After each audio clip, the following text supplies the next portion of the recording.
सभ्यता से भरपूर शास्त्री परिवार की इकलौती बेटी मोहिनी को बचपन में ही पढ़ाई के लिए विदेश भेज देते हैं, जहां से वो सालों बाद ग्रेजुएशन पूरी करके इंडिया वापस आती है, जो अब संस्कार, सभ्यता, संस्कृति जैसी चीजों से कोसों दूर होती है।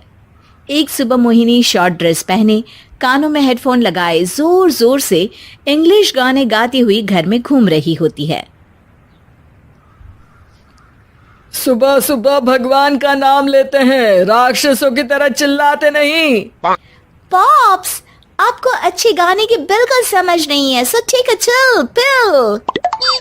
अरे मोहिनी, पापा से ऐसे बात करते हैं क्या? सारी तमीज भूल गई हो। ओह मॉम प्लीज, इतनी बड़ी भी कोई बात नहीं हुई, सो डोंट ओवर रिएक्ट। ऐसे ही दिन बीतते हैं जिसमें मोहिनी के तौर तरीके, रहने और बात करने का ढंग उसकी मम्मी पापा को परेशान करने लगता है। भला कोई मानेगा कि ये मेरी बेटी है? रीति रिवाज और संस्कारों से तो इसका दूर दूर तक कोई नाता नहीं, और अब तो लगता भी नहीं कि कभी होगा। अरे ऐसे कैसे नहीं होगा? लड़कियां सारे नखरे अपने माँ बाप को ही दिखाती है।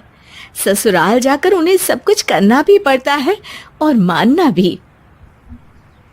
पत्नी की बात शास्त्री जी समझ जाते हैं और कुछ ही दिनों में अपने से भी ज्यादा धार्मिक परिवार में निखिल के साथ मोहिनी का रिश्ता पक्का कर देते हैं। रिश्ता तो पक्का कर दिया, पर यहाँ मोहिनी को कैसे मनाएंगे? शादी ब्याह के मामले में आटे में नमक जितना झूठ तो चलता है जी। इसी तरह एक के बाद एक तिकड़म लगाते हुए दोनों मिलकर मोहिनी को शादी के लिए तैयार कर लेते हैं और मोहिनी निखिल की शादी हो जाती है, जिसके अगले दिन से ही मोहिनी दोबारा अपने पूरे अवतार में शॉर्ट ड्रेस पहनकर घर में घूमने लगती है। बहू को ऐसे देख सास की आंखें फटी की फटी रह जाती हैं। अरे ये क्या बेशर्मी है, हमारे घर की लड़कियां जींस तक नहीं पहनती और तुम बहू होकर इतने छोटे कपड़े पहनकर पूरे घर में घूम रही हो। सीरियसली मॉम, प्लीज आप अपनी इस 80 के दशक वाली सोच में मुझे इंक्लूड मत करो। हाय तौबा, एक तो बेशर्मी दिखाती है, ऊपर से सास के साथ जुबान भी लड़ाती है। अरे जल्दी कपड़े बदल कर आ, घर की पहली आरती तुम्हें ही करनी है। इतनी देर में निखिल भी वहां आ जाता है। माँ पापा आने वाले हैं, पूजा का सारा सामान तैयार है ना? ये पूजा हमेशा मेरे बॉयफ्रेंड्स के पीछे पड़ी रहती थी और अब हस्बैंड के पीछे भी आ गई। मोहिनी की बातें सुन सास तो अपना सिर पकड़ लेती है, लेकिन निखिल किसी न किसी तरह उसे पूजा के लिए कन्विंस करके कपड़े चेंज करने के लिए भेज देता है, जिस पर पूजा खत्म होने के बाद वो एक बार फिर अपनी शॉर्ट ड्रेस में आ जाती है। बहू, ये क्या तरीका है? संस्कार नाम की कोई चीज है या नहीं?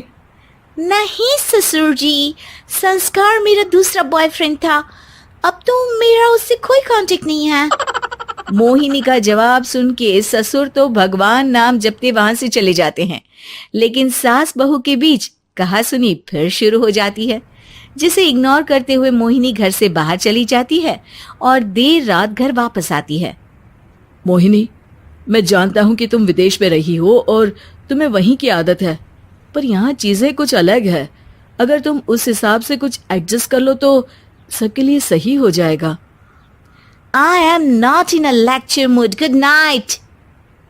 अगली सुबह मोहिनी देर से उठकर एक बार फिर उसी तरह सबके सामने आती है, जिस पर उसकी सास कुछ बोले उससे पहले ही मोहिनी की दोस्त मोनिका और रेचल वहां आ जाती हैं।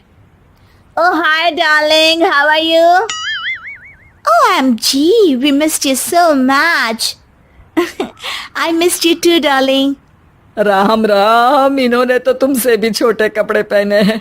अरे तुम लोगों के अंदर कोई शर्म लिहाज बाकी भी है या सब बेच खाई? मोहिनी, तुम्हारी मेड कुछ ज्यादा नहीं बोलती?